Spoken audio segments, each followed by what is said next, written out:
आकाशवाणी गोरखपुर से प्रादेशिक समाचार।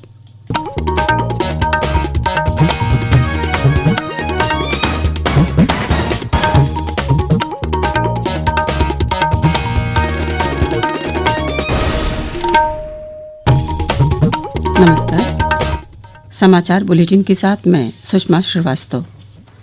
पहले मुख्य समाचार। कृतज्ञ राष्ट्र आज महात्मा गांधी को उनकी 151वीं जयंती और पूर्व प्रधानमंत्री लाल बहादुर शास्त्री की 116वीं जयंती पर श्रद्धांजलि दे रहा है। रक्षा मंत्री राजनाथ सिंह ने देश के किसानों को भरोसा दिलाया, न्यूनतम समर्थन मूल्यों को बनाए रखा जाएगा। मुख्यमंत्री योगी आदित्यनाथ ने कोविड-19 पर प्रभावी नियंत्रण के लिए सक्रिय होकर कार्य करने पर दिया बल और राज्य में कोविड-19 के सक्रिय रोगियों की संख्या में 26% की गिरावट, कोरोना रिकवरी दर बढ़कर हुई 86.04%।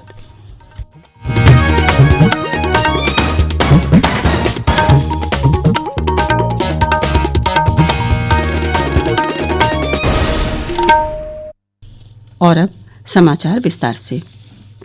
कृतज्ञ राष्ट्र आज महात्मा गांधी को उनकी 151वीं जयंती पर श्रद्धांजलि दे रहा है। इस अवसर पर देश विदेश के अनेक भागों में विभिन्न कार्यक्रम आयोजित किए जा रहे हैं। कोविड-19 महामारी के कारण कई कार्यक्रम वर्चुअल माध्यम से हो रहे हैं। राष्ट्रीय राजधानी में राजघाट में महात्मा गांधी की समाधि पर सर्वधर्म प्रार्थना सभा आयोजित की गई है। महात्मा गांधी की जयंती अंतर्राष्ट्रीय अहिंसा दिवस के रूप में भी मनाई जाती है। 23 जनवरी 1948 को एक भाषण में महात्मा गांधी ने कहा था कि लोगों को वही अपनाना चाहिए जो अच्छा है और बुरा छोड़ना चाहिए। मैं अहिंसा का पुजारी हूँ। मेरे पास तो एक बड़ा धर्म पड़ा है कि सब आदमी को गुणग्राही बनना चाहिए। मेरा धर्म नहीं है, तुलसीदास ने हमको सिखाया। उसने कहा है कि जड़ चेतन गुण लो समय विश्व की नकिलकार।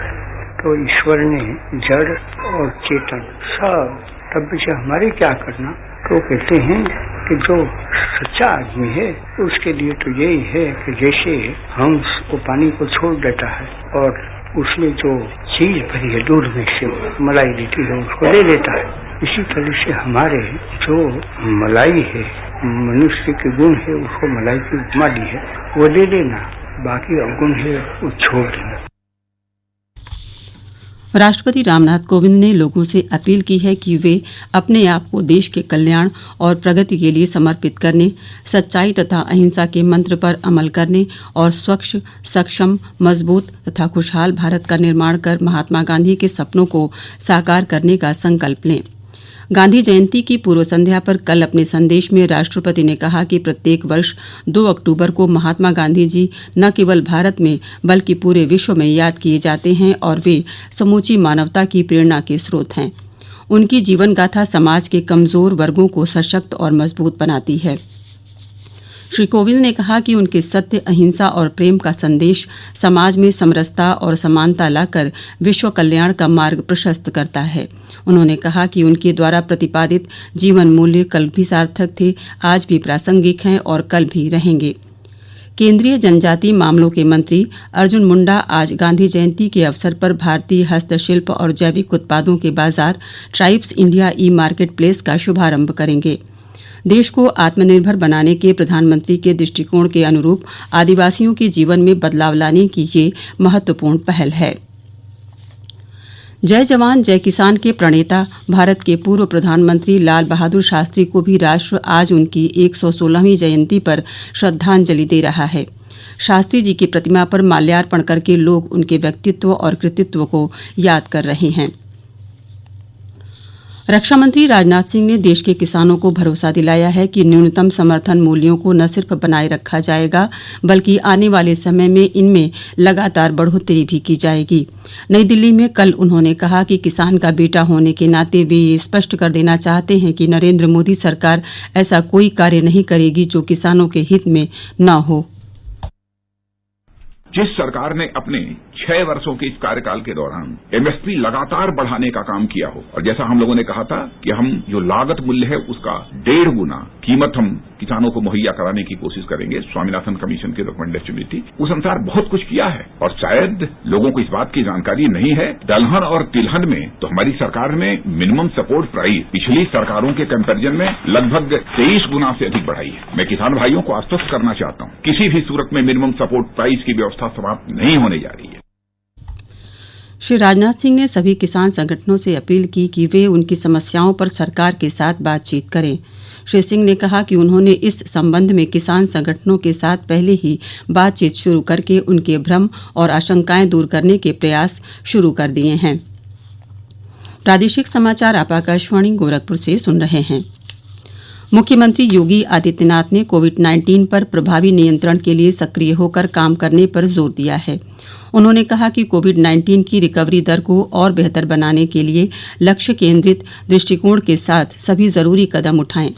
मुख्यमंत्री कल लखनऊ में कोरोना पर एक उच्च स्तरीय बैठक को संबोधित कर रहे थे। उन्होंने कहा कि लखनऊ और कानपुर में विशेष ध्यान देते हुए रिकवरी दर में वृद्धि की जाए।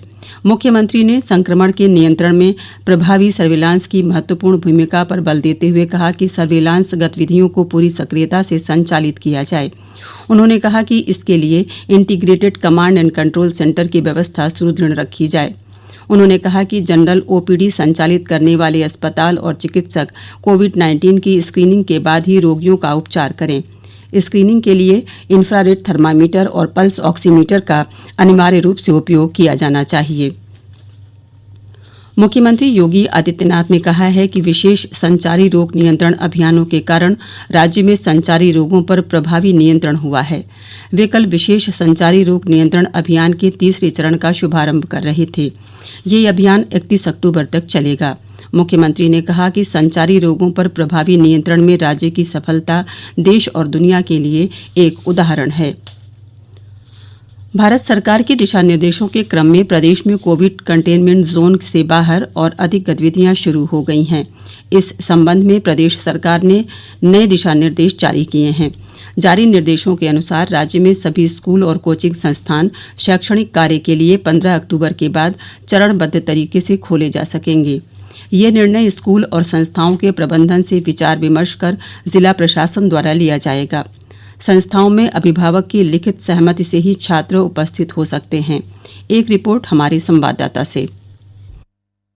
राज्य सरकार द्वारा जारी किए गए नए दिशा निर्देशों के मुताबिक प्रदेश में आगामी 15 अक्टूबर से स्कूल, विश्वविद्यालय और दूसरे शैक्षणिक संस्थान खोले जा सकेंगे।